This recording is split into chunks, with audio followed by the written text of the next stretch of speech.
En este video vamos a tratar un tema muy importante en el análisis de sistemas eléctricos. Esto se trata del método de la matriz de admitancia nodal. Este método consiste en que vamos a escribir una matriz de admitancia de la cual se va a despejar el voltaje y vamos a encontrar los voltajes en los nodos. Entonces, primero, ¿qué es la matriz de admitancia? Es esta que tenemos aquí, en los cuales los elementos diagonales se definen de esta forma. Y los elementos fuera de la diagonal se definen de la misma forma en cada uno de las diagonales negativo, dependiendo de la conexión entre cada nodo. Entonces, voy a explicarlo aquí con este dibujo. Aquí tenemos una I barra y que está conectada a n barras. Puede ser una barra, 2, 3, 4, 5. Entonces, supongamos que queremos llenar la matriz de admitancia nodal. Entonces, en el elemento 0, 0, vamos a suponer que tenemos la barra 0, la barra 1 y adicionalmente tenemos otra barra aquí, la barra número 2. Esto es un ejemplo. Voy a dar un ejemplo como llenar la matriz. Entonces, si tenemos la barra 0, la barra 1, la barra 2, en este elemento de la matriz va a ir la suma de las admitancias de las conexiones, o sea, las admitancias que hay entre conexiones de las barras que están conectadas a la barra 0. En este caso, supongamos que esta es la barra 1, esta es la barra 0, estamos estudiando la barra 0, tenemos la barra 1 y tenemos, supongamos que esta es la barra 2 para ejemplificarlo de una manera más visual. Entonces aquí vamos a tener una impedancia de línea que se puede escribir como una admitancia. Entonces, ¿qué tendríamos en el elemento 0, 0 de la matriz? Pues tendríamos la suma de esta admitancia más esta otra admitancia. Luego, luego sigue el elemento 0, 1, que sería la relación de esta barra con la barra 1. ¿Qué tienen en común con esta barra? Simplemente la admitancia que está aquí, la admitancia de la línea entre la barra 0 y 1, con un negativo. Luego, ¿qué tendríamos aquí? Que este sería el tercer elemento, ya que son 3 barras, sería una matriz 3 por 3. Tendría la relación entre la barra 0 y la barra 2, que sería esta admitancia que tendríamos aquí en esta línea. Y este sería el elemento 0, 3. Luego, aquí bajando, tendríamos estos mismos dos elementos, pero negativos. Luego, pasaríamos al elemento 1, 1. ¿Cuáles son todas las conexiones del elemento 1, 1? Mejor dicho, la barra 1 simplemente sería esta admitancia. Entonces el elemento 1, 1 sería esta admitancia. Con la barra 2 no tendría relación alguna, así que pondríamos un 0. Y aquí pondríamos un 0. Este elemento que viene acá a la derecha se ponen aquí bajando, aquí en los elementos verticales.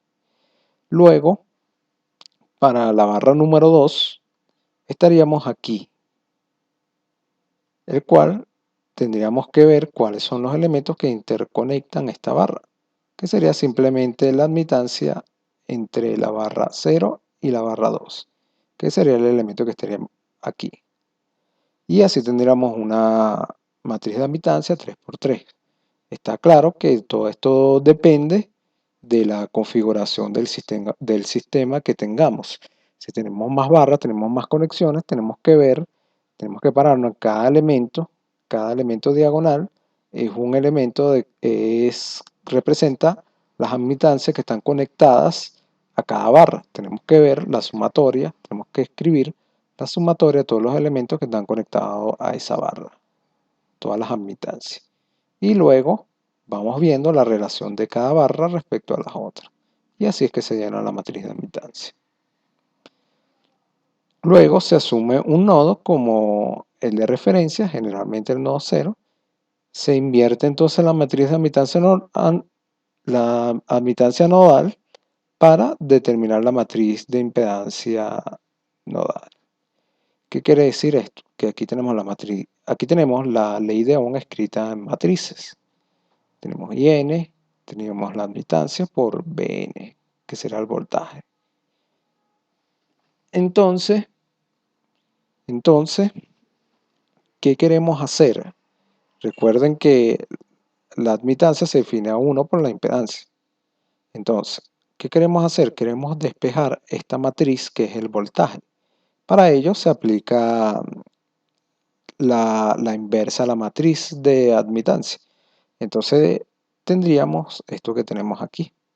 Tendríamos las corrientes inyectadas a las barras, tendríamos la matriz de admitancias nodal y tendríamos los voltajes en las barras, que es lo que vamos a calcular. Se llenan la matriz de admitancias, se llenan la matriz de corrientes inyectadas y luego se aplica la inversa se multiplica por la matriz de corriente y tenemos finalmente los voltajes despejados. Esto es altamente recomendable hacerlo con un software o con una calculadora, ya que hacerlo a lápiz resulta muy complicado, sobre todo si estamos trabajando con números complejos.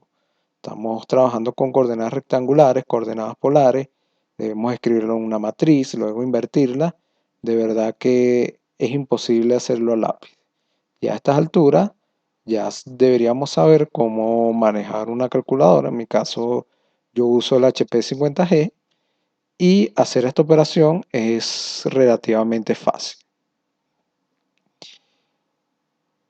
El equivalente de Thevenin visto desde una barra n se calcula a través de la información obtenida de este método, donde el V de Thevenin es el voltaje en la barra n, o sea, el voltaje que encontramos después de hacer la operación anteriormente mencionada, y el Z Thevenin es el elemento n por n de la matriz de admitancia invertida. O sea, al invertir esta matriz, si queremos ver, por ejemplo, el equivalente de Thevenin visto por esta barra, simplemente el voltaje será, después que realizamos esta operación que tenemos aquí, el voltaje en 1, que sería este, sería el voltaje de Thevenin. Y el Z de Thevenin simplemente sería el elemento 1, 1, aquí lo tenemos, pero después de invertir esta matriz. Entonces, vamos a hacer un ejemplo para ilustrar lo que acabamos de explicar. Tenemos un sistema 60 Hz. Tenemos 5 barras, tenemos 2 cargas, 2 generadores, 3 cargas y tenemos 5 líneas.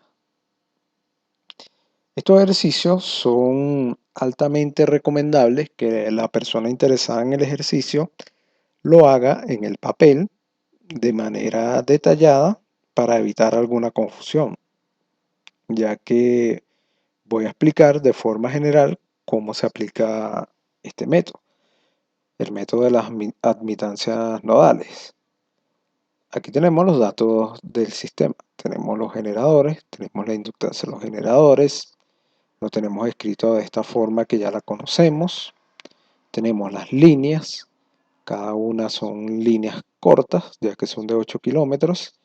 Tenemos tanto la resistencia como la inductancia. A partir de aquí debemos escribir esto como una impedancia. Luego tenemos también las cargas, ya las tenemos escritas en forma de impedancia, entonces podemos proceder. Las preguntas son las siguientes. Indique la tensión nominal del sistema, halle las tensiones nodales del sistema, potencia instantánea consumida por la carga 1, potencia aparente entregada por los generadores, potencia activa de la barra 1 a la barra 2, y una pregunta extra, si el sistema opera en esta condición, ¿cuánta energía consumiría la carga 3 en 2 horas? Entonces, vemos que todos los conceptos que hemos aprendido hasta ahora lo vamos a ir aplicando progresivamente. En este ejercicio no basta con simplemente aplicar o escribir la matriz de admitancia nodales. Simplemente no tendría sentido. Entonces, para título de las aplicaciones e ir aplicando constantemente los conceptos que hemos aprendido hasta ahora, siempre vamos a tener este tipo de preguntas. Siempre nos van a preguntar sobre potencia entregada, potencia aparente, potencia instantánea, hallar las tensiones, entre otras cosas. Entonces, la extensión nominal del sistema es la del generador principal del sistema. Como no se dice explícitamente, se tomó la que tiene ángulo cero, es decir, 19.6 kilovoltios. Lo primero, para resolver el sistema, se pasan los datos al dominio fasorial. Ya sabemos que para encontrar este E1 simplemente debemos dividir entre la raíz de 2 y escribir el ángulo que tenemos aquí, que ese sería un ángulo en radianes y aquí lo escribimos en grados. Encontramos la impedancia del generador multiplicando, aquí tenemos la inductancia, multiplicamos 377, no sé si se acuerdan que les dije que este número 377 a 60 Hz va a ser muy popular, o sea, lo vamos a utilizar mucho, y encontramos la impedancia del generador. De misma manera procedemos para el generador 2. Para las líneas debemos tomar en cuenta el kilometraje, ya que aquí nos dicen que para estas líneas tienen 8 kilómetros de largo y estas tienen 20 kilómetros de largo. Tenemos la resistencia y la inductancia. Entonces procedemos a encontrar la reactancia, que serán los 377 por los, 660 de la inductancia. Multiplicamos por los 377 el valor de la resistencia, que la tenemos, y multiplicamos por el kilometraje para que se vayan los kilómetros, ya que aquí tenemos la resistencia en miliohms entre kilómetros, para que la impedancia no nos quede expresada en kilómetros y nos queda expresada de esta forma rectangular. Ya las cargas, como lo dije, ya están expresadas como impedancia. En este ejercicio, por lo que comenté en el video anterior, no, no, no vamos a trabajar en por unidad. O sea, en el video anterior destaqué que hay unos ejercicios que no vamos a trabajar por unidad y otros que sí.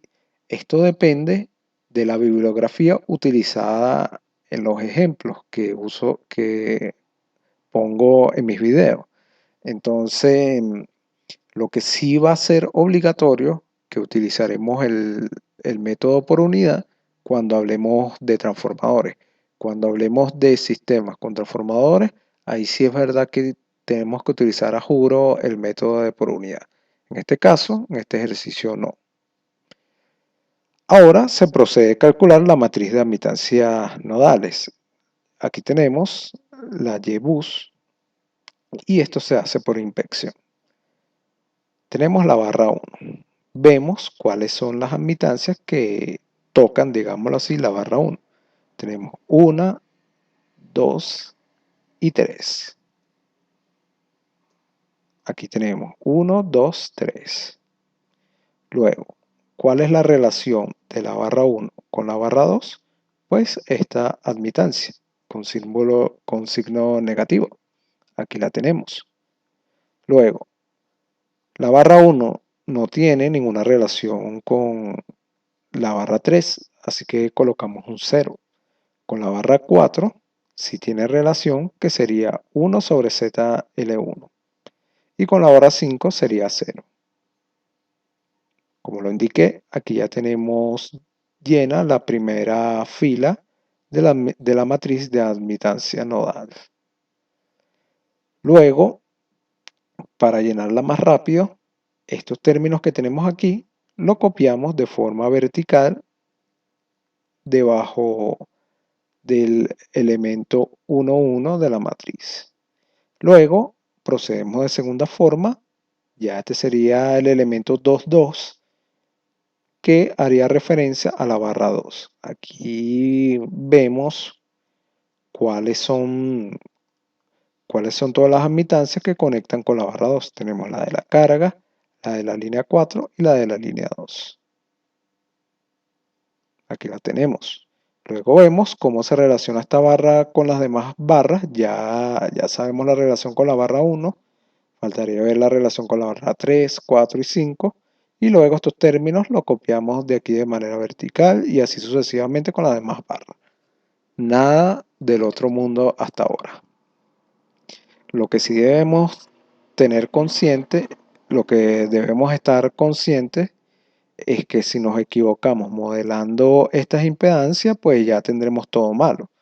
Entonces, de ahí viene el dicho de que el ingeniero no puede pelarse o equivocarse en un número, porque ya todo lo demás está malo. Entonces, aquí tenemos, como les dije, tenemos que modelar las impedancias de manera correcta de las líneas, ya que cualquier mínimo error allí ya tendremos todo en adelante malo, tendríamos todos los cálculos malos. Entonces, por eso, no está de más decir que cuando saquemos estas cuentas para llenar los valores o evaluar la matriz, debemos tener mucho cuidado, sobre todo cuando introducimos los valores en la calculadora. Entonces, al sustituir los valores anteriormente hallados, encontramos esta matriz. Ahora debemos ver el vector de corrientes inyectadas, que tenemos corrientes inyectadas nada más en la barra 1 y en la barra 3, que bastaría dividir este valor de cada generador entre su impedancia, que se expresa de esta forma. Recuerden que las corrientes se expresan en coordenadas polares y las impedancias en coordenadas rectangulares. Luego hacemos la operación matemática que explicamos al principio, que el voltaje sería la Y-bus, la matriz inversa de esta matriz, la inversa, multiplicada por este vector de corrientes. Eso nos daría este vector de voltaje, que estos serían los voltajes en cada una de las barras. Entonces, ¿cómo saber si esto está bien o está malo? Simplemente los voltajes deberían dar similar. En este caso vemos en la barra 1, 2, 3, 4, 5. En la barra 5, como es de esperarse, como tenemos simplemente una carga y una línea, el voltaje es un poco más bajo que en las demás barras, como lo observamos aquí. Luego, lo siguiente es buscar la potencia instantánea en la carga 1. Para hacer esto, primero debe buscarse la potencia compleja en dicha carga. Ya conocemos el voltaje de la barra, así que simplemente al encontrar el voltaje, el conjugado de la corriente en la carga 1, y al sustituirlo tenemos este valor. Recuerden que si este valor lo expresamos en coordenadas rectangulares, tenemos la potencia activa y la potencia reactiva. Luego, haciendo uso de esta fórmula que ya la conocemos y teniendo esta otra fórmula, la potencia entregada se expresaría así de esta forma para la carga 1. Entonces, la potencia entregada por los generadores, como es la entregada y no la generada, se toma como la que sale de la barra, que sería lo mismo que la generada menos la que consume su impedancia interna. Entonces aquí encontramos la impedancia entre cada uno de los generadores. La potencia para cada uno de los generadores, que sería simplemente la corriente que inyecta cada generador, o sea, el voltaje del generador menos el voltaje de la barra, entre la impedancia interna de los generadores. Esto lo conjugamos, lo multiplicamos por B, por la conocida fórmula, y encontramos esta potencia. Encontramos ambas potencias. Como se puede ver, el generador 2 realmente es un motor y no un generador, ya que tenemos este valor negativo de potencia. La potencia activa de la barra 1 a la barra 2 se define de esta forma. Voltaje 1 menos voltaje 2 de la barra entre la impedancia de la línea. Cuando hablamos de potencia activa de cada una de estas barras, en este caso barra 1, barra 2, se expresa de esta forma. Luego, la potencia de 1 a 2 sería esta. Serían estos 12, ya que recuerden que nos interesan es esta potencia activa. Va en sentido que se asumió. En caso de que diera negativo, significa que la potencia va en sentido contrario, ya que esto también lo podemos calcular de 2 a 1. La energía que consume la carga 3 en 2 horas simplemente sería este valor entre el conjugado de la impedancia de la carga multiplicado por el factor de tiempo, tendríamos este valor de potencia en megavatios. Con este ejercicio finalizo este tema. No está de más decir que este valor de la matriz de admitancia nodal es muy importante, no es difícil de aplicar, pero es una herramienta muy poderosa, ya que si el circuito lo expresamos como un circuito de corriente alterna o el diagrama unifilar lo dibujamos con las impedancias de forma de un circuito de corriente alterna, como lo mencioné en el primer video, que los diagramas unifilares se pueden expresar como un circuito y empezamos a hacer malla o empezamos a ver nodos, pues tardaríamos mucho tiempo en encontrar estos valores. Con este método de la matriz de admitancia nodal, podemos encontrar las tensiones en la barra de una forma rápida. Simplemente lo que nos podría quitar un poco de tiempo sería llenar la matriz de admitancia. Sin más nada que agregar, me despido y los invito a continuar en el próximo video.